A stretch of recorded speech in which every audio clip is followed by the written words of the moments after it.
Biasanya yang paling sering terjadi itu di bagian lumbal atau di bagian boyok, jangan bongkok. Posisinya tegak.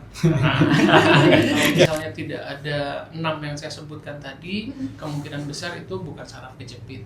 Sampai rumah sakit lagi, kenapa? Karena mereka nggak latihan lagi. Ditinggikan, kemudian posisinya tegak, ya udah nyapu ngepel seperti biasa. Kebanyakan itu pada ibu-ibu rumah tangga.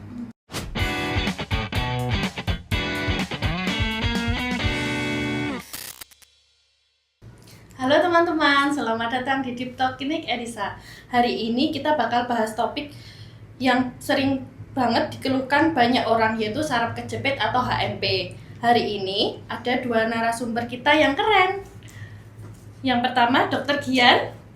Halo Dok. Hai. Dan Mas Miswar. Halo.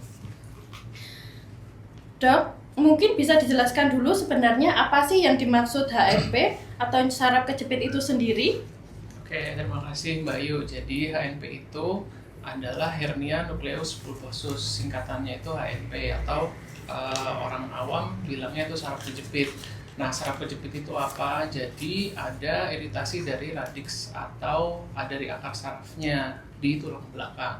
Biasanya yang paling sering terjadi itu di bagian lumbal atau di bagian boyok. Apa yang terjadi? Biasanya itu ada panas, kesemutan, kesetrum seperti ditusuk-tusuk jarum dan baal atau tebal. Kemudian ditambahkan satu lagi ada pengecilan otot. Terjadi kontraksi ototnya itu dia menjadi lemah. Seperti itu. Kalau misalnya tidak ada 6 yang saya sebutkan tadi, kemungkinan besar itu bukan saraf kejepit, Mbak Ayu. Jadi jangan salah persepsi ya. Kebanyakan itu kan sedikit-sedikit orang nyeri boyok dibilang saraf kejepit. Padahal belum tentu ya, Dok, belum ya. tentu, betul. Gitu. Kadang banyak pasien juga yang merasakan ini saraf kejepit, keluhannya gitu, ternyata kan nyeri boyok bukan biasa. hanya nyeri boyok biasa. Gitu. Oke, terima kasih Dok. Sama-sama. Ini ada pertanyaan, Dok, sebenarnya apa yang terjadi di tubuh saat kita HNP itu muncul? Oke, yang terjadi di tubuh biasanya sebelumnya itu ada riwayat cedera. Biasanya itu yang menyebabkan salah ngangkat, salah narik, salah dorong, kemudian duduk di lantai terlalu lama, kemudian ada riwayat kena trauma itu tadi gitu. Terus apa aja sih yang nyebabin itu? Biasanya di posisi yang salah dalam bekerja, contohnya duduk terlalu bongkok, kemudian terlalu banyak dingkluk gitu. Kebanyakan itu pada ibu-ibu rumah tangga gitu. Jadi pekerjaan rumah tangga itu kan kebanyakan kan dingkluk ya, agak bongkok gitu, entah nyapu, ngepel, nyuci dan lain sebagainya. Nah, kebanyakan sebabnya itu dari sana gitu, Mbak Yu. Yang kedua nih Dok, faktor apa saja yang paling sering menyebabkan HNP? Apakah gaya hidup atau postur duduk ya Dok? Oke, jadi yang menyebabkan HNP itu tadi ada riwayat trauma sebelumnya, kemudian boyoknya menjadi sakit, terus dia nggak ditanganin dalam waktu yang lama. Jadi awal mula itu justru nyeri boyok biasa yang didiamkan, kemudian dia terjadi iritasi saraf terus menerus karena tidak ditangani secara baik. Nah, contohnya biasanya orang nyeri boyok didiamin aja, terus habis itu sembuh sendiri, kemudian kambuh lagi. Nah, kemudian lama-lama dia mengiritasi si saraf yang turun itu tadi dari akar saraf. Nah, itu yang menyebabkan panas, kesemutan, tebel, tusuk-tusuk jarum, nyetrum kayak gitu. Jadi kalau panas, tebel, kesemutan itu berarti udah kena ke sarafnya ya Dok? Betul sekali. Sebelumnya itu ya nyeri boyok biasa gitu. Oke, Dok, Ya. terima kasih. Bagaimana cara membedakan nyeri otot biasa dengan nyeri akibat saraf kejepit? Oke, perbedaannya itu ada nyeri nosiseptik atau nyeri radang, ada nyeri neuropatik atau nyeri saraf. Nah, biasanya yang awal itu tadi nyeri boyok ya. Nyeri boyok itu dia nyerinya itu nyeri radang dulu. Jadi kayak berdenyut, kemudian seperti pegel, kemeng, kenceng, kemudian terasa seperti pegel gitu, kayak kita habis aktivitas terus Nyeri. capek gitu. Nah itu masih septic dulu nih yang pertama kenanya. Nah kalau misalnya udah 5 ini terjadi, biasanya didiemin aja, dia jadi iritasi ke sarafnya, keluar panas, kesemutan, tebel, yang seperti yang tadi dijelaskan. betul, ya. Itu Mbak Yu. Bagaimana peran akupuntur untuk membantu mengurangi nyeri akibat saraf kejepit? Oke, peranan akupuntur sendiri itu, akupuntur merupakan salah satu ya dari beberapa modalitas untuk penata laksanaan nyeri. Jadi penata laksanaan nyeri dulu, kalau misalnya datang ke dokter, yang pertama kita periksa dulu nih, kemudian diberikan medikamentosa atau obat-obatan. Nah biasanya itu kita berikan pada kondisi yang akut. Jadi abis kena trauma misalnya, kemudian baunya sakit, nah kita kasih dulu obat-obatan. Kalau misalnya obat-obatan sekitar 1-2 minggu tetap tidak perbaikan, kita lanjutkan dengan intervensi nyerinya dulu gitu. Nyerinya itu kita depresikan dengan cara ada banyak, itu tadi bisa salah satunya akupuntur, kemudian bisa kita intervensi, kita injeksi nyerinya, kemudian ada dry needle, kemudian bisa fisioterapi, ada banyak banget modalitas nyeri. Nah kalau misalnya dari medikamentosa tetap nggak perbaikan, ya udah kita bisa intervensi nyerinya lebih lanjut dengan salah satunya itu akupuntur. Efektivitas akupuntur itu gimana dalam penata laksanaan nyeri? Nah itu ada banyak sekali jurnal yang menyebutkan bahwa akupuntur itu efektif untuk menurunkan derajat nyeri Lebih cepat ya dok? betul dibandingkan dengan hanya medikamentosa atau fisioterapi saja gitu. Dan bisa dilakukan berapa kali seminggu biasanya dok? Oke, untuk nyeri sendiri itu biasanya kita treatment bisa 1 minggu 2-3 kali gitu, menurut derajat nyerinya. Nyeri kan ada ringan, sedang, sama berat ya.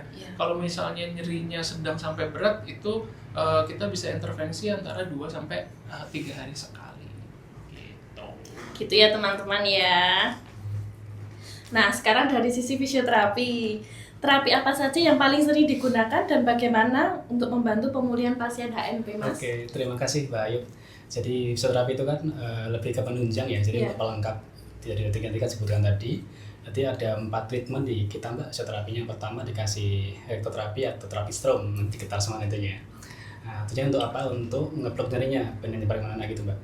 Jadi yang keduanya dikasih infrared, dikasih sinar inframerah di pas bagian sakitnya juga. Jadi tujuannya untuk membuka peredaran darahnya itu seperti itu. Kemudian yang ketiganya dikasih dry needle nih, pakai jarum kering, nanti dicari yang paling di mana, nanti dirilis. Nanti kalau pas kena yang sakit dia agak sedikit terasa sindrom Crohn rasanya Mbak. Gitu. Terus yang terakhirnya dikasih kasih latihan atau exercise. Bisa dikasih massage juga bisa, atau enggak dikasih stretching. Dan nanti kita lihat juga nih posturnya pasiennya, nih dia agak gemuk, nanti kita latihan penguatan juga di pas bagian backnya. Berarti beda-beda ya Mas ya? Jadi lebih ke keseluruhan semuanya, seperti itu. Nggak harus yang ini harus dites. Enggak. Jadi lebih lebih kompleks ya terapinya, tinggal cuma satu. Oke, terima kasih Mas. Apakah latihan di rumah bisa membantu mempercepat pemulihan? Kalau iya, bagaimana latihan sederhana yang dilakukan aman? Oke, jadi beberapa pasien itu juga pasti klinik nih, fisioterapi sama akupuntur di klinik, ini udah enakan. Nah, sampai rumah sakit lagi, kenapa? Karena mereka nggak latihan lagi. Merasa enakan, merasa sembuh, buat munggok lagi, HP-an lagi, buat angkat lagi. Nah, makanya kita dikasih home program, jadi dikasih latihan untuk di rumah. Dengan cara nanti ada 3 atau 2 gerakan ya, nanti ada di video selanjutnya nantinya. Oke, siap. Ditunggu ya teman-teman ya. Next video lagi kita tampilkan lagi. Gitu, ya, yang penting itu latihan di rumah ya. Nggak boleh malas, nggak boleh mager. Iya. Kalau nanti ngerasa sakit terus ya ternyata itu ada faktor penyebabnya. Apakah akupuntur dan fisioterapi dapat dikombinasi dalam satu plan terapi? Oke. Dan Mas Miswar. Aku dulu ya Mas Miswar ya. Jadi itu tadi ya, dalam penata laksanaan nyeri itu ada kompleks ya. Jadi ada beberapa perlakuan yang bisa dilakukan. Kalau misalnya dilakukan secara bersamaan, itu bisa menunjang untuk menurunkan derajat nyeri itu, Mbak Ayu. Jadi kita evaluasi biasanya setiap kali treatment gitu. Biasanya pasien datang kontrol sekitar 2-3 hari sekali. Nanti kita evaluasi derajat nyerinya. Nah biasanya itu semakin pasien itu melakukan kontrol, setelah di treatment derajat nyerinya itu turun. Kemudian tergantung derajat nyeri itu tadi ya. Kalau misalnya nyerinya sudah dari berat menjadi sedang menjadi ringan, itu lama-lama nanti nyerinya hilang sendiri. Gitu. Kembali lagi. Yang paling penting adalah jangan sampai kena faktor pencetusnya apa? Betul, trauma repetitif itu tadi. Iya. Biasanya pasien juga kalau misalnya udah nyaman, itu dia lupa gitu. Jadi udah ngerasa sembuh nih, ternyata itu belum, masih ada. Jadi udah ngerasa nyaman, lupa dipakai kerja lagi, dipakai duduk di lantai mengeluh lagi seperti itu. Nah, kemudian balik lagi dengan kejadian yang sama lagi gitu. Nah, terus kemudian yang paling penting satu lagi ya, posisi bekerja kita itu harus ergonomis gitu. Cara kerja yang ergonomis itu gimana, Dok? Gampang, cari di internet cara kerja yang ergonomis. Kalau misalnya kita duduk di depan desk, misal orang kantoran ya, itu duduknya harus tegak gitu. Kemudian posisi tegak. Kemudian posisi duduknya tegak, yang nyaman, kemudian tidak membungkuk.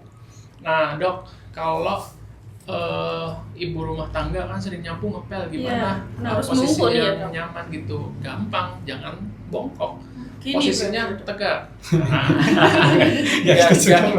Gagalnya tinggi itu. Ditinggikan, kemudian posisinya tegak, ya udah nyapu ngepel seperti biasa. Jadi semuanya bisa dilakukan dengan cara yang benar. Oke, gitu ya teman-teman ya, jangan lupa. Aku belum. Iya, betul. Masih bisa dijawab. Jadi untuk fisioterapinya ini ya, lebih ke latihannya, lebih ke nanti benerin posturnya gimana. Kan misalnya nanti kita benerin dengan latihan core, latihan plank juga bisa, gitu seperti itu. Dan nanti kita lebih fokus ke penguatannya, Mbak. Dan nanti nggak kena berulang lagi seperti itu. Udah diajarin sama Mas fisioterapinya Next juga di rumah. Next videonya nanti ya. Dicoba, iya. Terima kasih.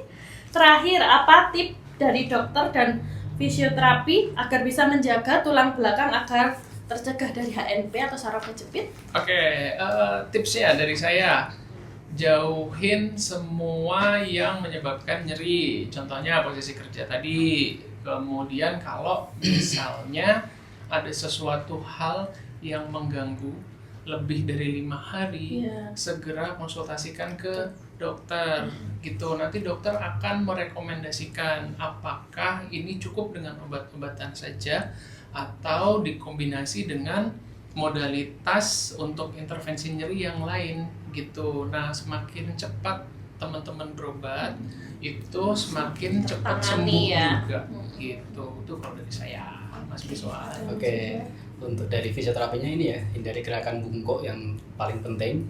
Terus jangan punya rebahan, yang 16 kan punya rebahan nih, HPN juga gak dikurangin. Terus hindari gerakan narik sama dorong seperti itu. Dan satu lagi harus banyak kegiatan, banyak olahraga juga ya, entah nanti itu kardio atau enggak penguatan seperti itu. Gitu Mbak Ayu. Gitu ya teman-teman ya, biar tercegah dari HNP kita harus menjaganya ya, dari yang tadi sudah dijelaskan. Wah, ternyata nyeri HNP ini kompleks banget ya, nggak cuma soal tulang belakang, tapi juga syaraf dan gaya hidup. Terima kasih untuk dokter dan Mas Wiswar atas sharingnya, semoga bermanfaat bagi teman-teman. Maaf ada salah kata dari saya. Terima kasih.